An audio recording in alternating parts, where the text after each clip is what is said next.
1 de abril de 1945. Cae la noche sobre Okinawa. En la hierba húmeda, las sombras japonesas avanzan como lo habían hecho en Guadalcanal y Nueva Guinea. Durante 3 años, la oscuridad les había pertenecido.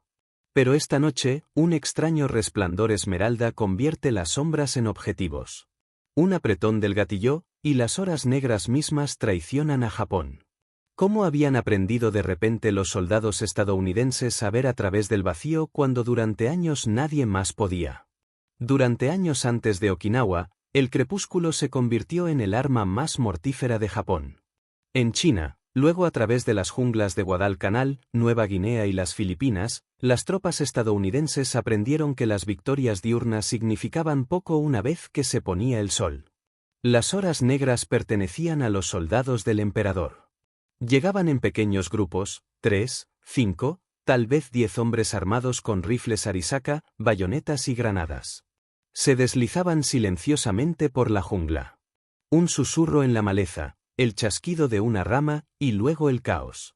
Puestos de mando atacados, líneas telefónicas cortadas, granadas lanzadas en las trincheras.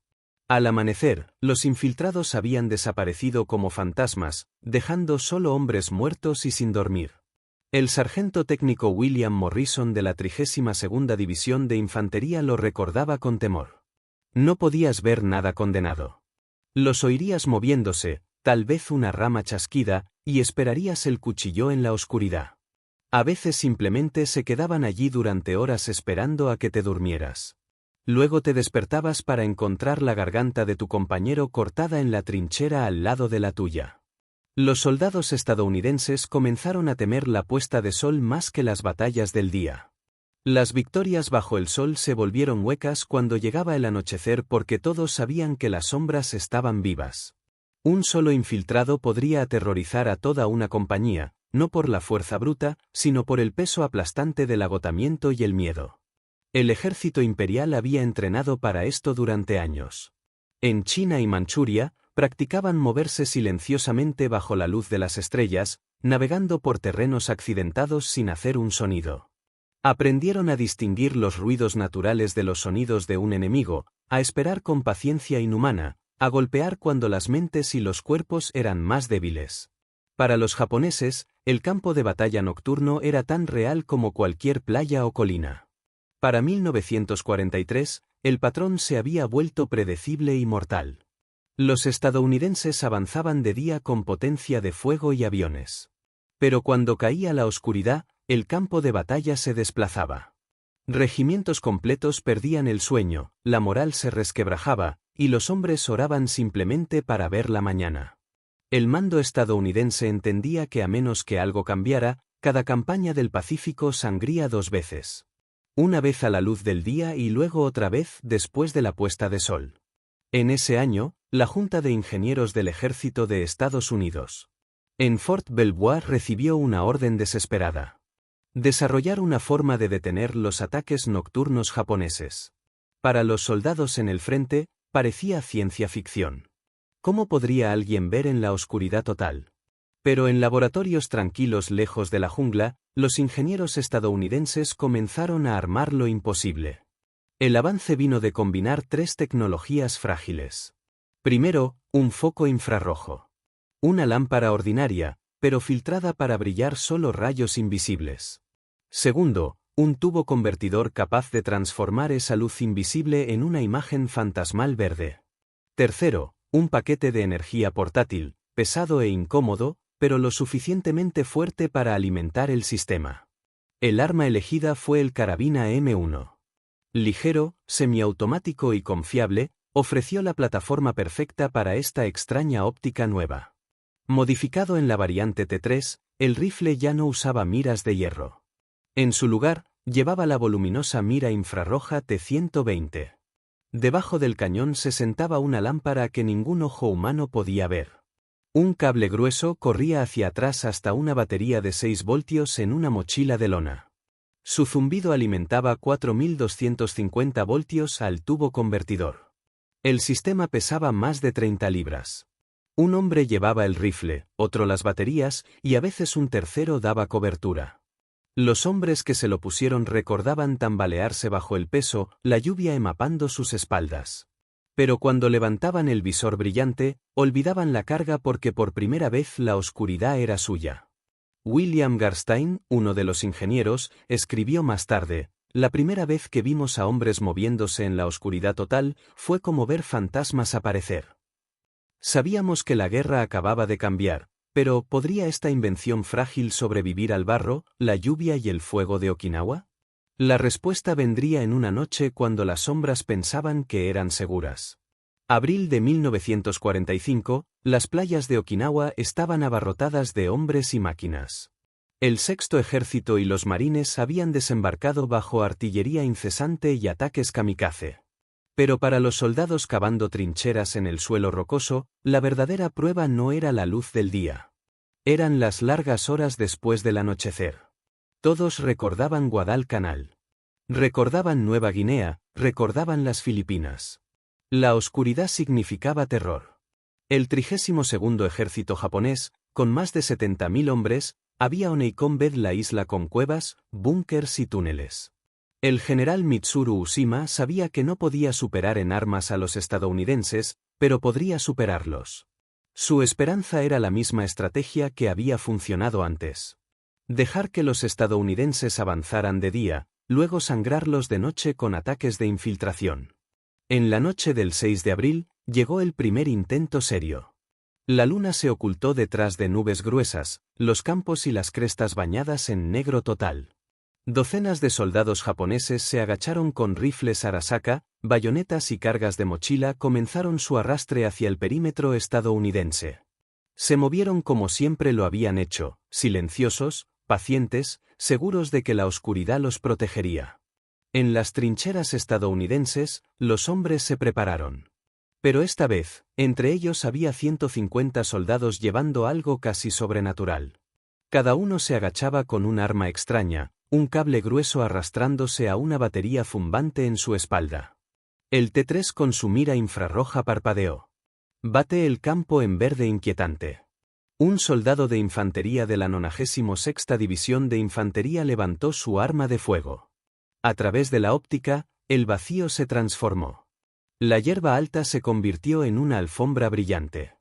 Las rocas y los árboles brillaban débilmente. Y arrastrándose a través de ella, tan claro como siluetas en un escenario, había 3 soldados japoneses. Estabilizó su puntería, esperando hasta que cerraran dentro de 70 metros.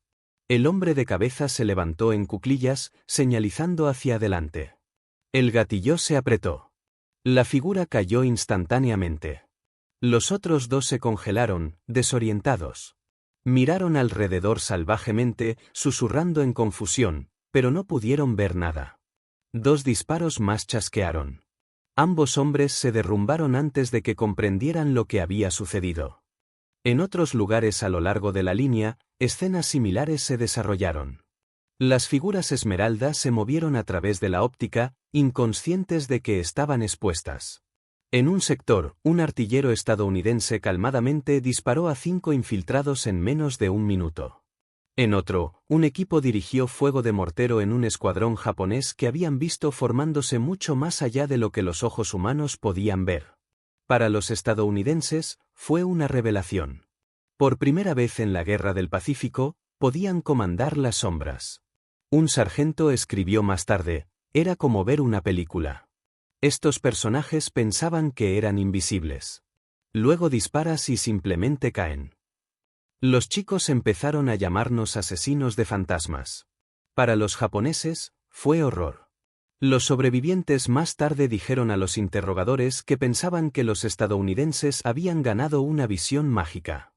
El sargento Hiroshi Tanaka de la 62ª División recordó: nos movimos como siempre lo habíamos hecho, silenciosos e invisibles, pero dispararon con perfecta precisión desde posiciones que no podíamos encontrar. Era como luchar contra demonios que podían ver a través de la noche misma. El pánico se extendió. Los reportes crepitaban en las radios japonesas, llenos de miedo y confusión. Algunos afirmaban que los estadounidenses habían desatado un nuevo tipo de artillería. Otros susurraban sobre ojos demoníacos que podían penetrar la oscuridad.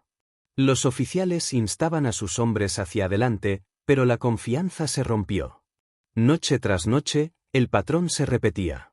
Los escuadrones de infiltración se deslizaban hacia adelante solo para ser recibidos con fuego invisible. Los hombres que alguna vez se creyeron fantasmas ahora se sentían cazados. Dentro de una semana, los ataques se desaceleraron a un hilo. Los comandantes que habían confiado en el acoso nocturno se dieron cuenta de que era suicidio. Sin embargo, a pesar de su éxito, el arma no era un milagro. Los operadores luchaban con los pesados paquetes de baterías, cada uno agotándose en cuestión de horas. La lluvia y la humedad implacable de Okinawa borraban la óptica, cortocircuitaban circuitos, corrosionaban conexiones. Los hombres tenían que limpiar las lentes constantemente, llevar repuestos, cambiar de posición después de cada ráfaga de fuego. Pero comparado con el terror de campañas anteriores, estas eran frustraciones menores. El hecho importante era simple. Japón había perdido el velo de la oscuridad. Al final de la primera semana, los reportes estadounidenses afirmaban que los 150 rifles infrarrojos eran responsables de casi el 30% de las bajas japonesas por armas pequeñas. Los historiadores más tarde advirtieron que esta cifra probablemente provenía de reportes de sectores limitados en lugar de todo el campo de batalla. Pero para los soldados en el frente, el efecto aún se sentía innegable. Ya no eran indefensos en las horas negras. Para la infantería exhausta, el cambio psicológico era tan importante como el táctico. Después de años de estar acostado despierto, escuchando susurros en la oscuridad, los soldados estadounidenses finalmente podían cerrar los ojos con confianza. Los reportes de alta efectividad se extendieron rápidamente. Algunos afirmaban que menos del 1% de las armas pequeñas estadounidenses habían producido casi una tercera parte de las muertes. Sea exacto o no, el mensaje era claro. Las tácticas de infiltración japonesas habían colapsado. Los hombres que alguna vez se movieron con confianza en las sombras ahora dudaban, temiendo la muerte invisible. Los soldados estadounidenses que habían pasado noches sin dormir en terror ahora se encontraban en control, calmados, incluso ansiosos por el anochecer. El equilibrio psicológico había cambiado. Los japoneses ya no confiaban en su arma más confiable, la cobertura de la noche. Y para los estadounidenses, la nueva confianza se extendió mucho más allá de los pocos que llevaban el T3. Cada unidad se sentía más segura sabiendo que en algún lugar de la línea, asesinos de fantasmas estaban observando. Los planificadores estadounidenses tomaron nota. Se extrajeron contratos para 20.000 rifles infrarrojos, suficientes para equipar divisiones completas.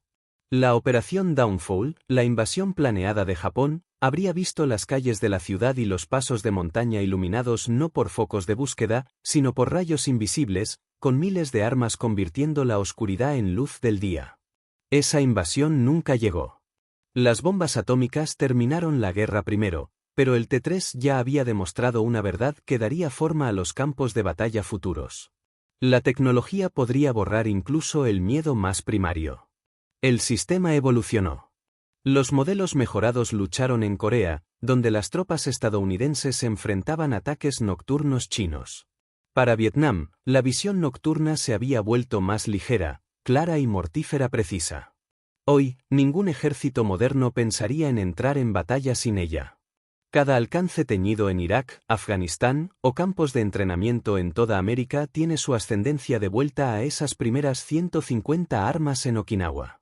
El coronel Yomichi Yahara, un oficial de Estado Mayor japonés de alto rango, más tarde admitió en sus memorias que la visión nocturna estadounidense hizo inútiles sus tácticas de infiltración. Sus soldados ya no confiaban en la oscuridad. Durante 3 años, Japón había poseído las horas negras. Pero en esa isla rocosa, en 82 días de fuego y silencio, la tecnología estadounidense lo quitó para siempre. No con potencia de fuego diurno abrumador, sino con un suave resplandor esmeralda que ninguna sombra podía escapar. La batalla por Okinawa demostró que incluso el miedo más profundo podía romperse por la innovación. Muchos de ustedes pueden haber escuchado historias de ataques nocturnos de veteranos en su propia familia. Compartan esos recuerdos con nosotros en los comentarios. Y si quieren más historias no contadas de la Segunda Guerra Mundial, Asegúrense de darle me gusta a este vídeo y suscribirse a Echoes of War.